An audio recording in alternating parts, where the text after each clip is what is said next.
Ito ang Consusep Tigaon. Actually, nasa baba pa kami yan eh. Paakyat pa lang yan. So, yung friend ko kasi nakamotor dyan. Kami naka four wheels. Pero kitang-kita mo kahit sa baba lang. Oh. Mga 30 minutes kayo dyan from the bottom hanggang doon sa pinakatuktok.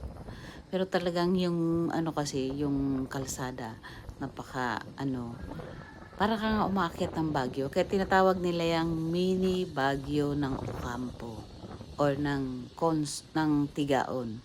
Consusep Tigaon ang location na yan, guys. Lalo na yung mga mahihilig mag-ride ng motor. Gustong-gusto niyo yung mga ganyang di ba? Yung mga ganyang location.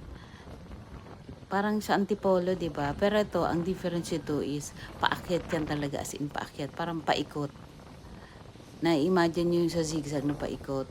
Oh, parang ganyan din, mas mahaba lang yan.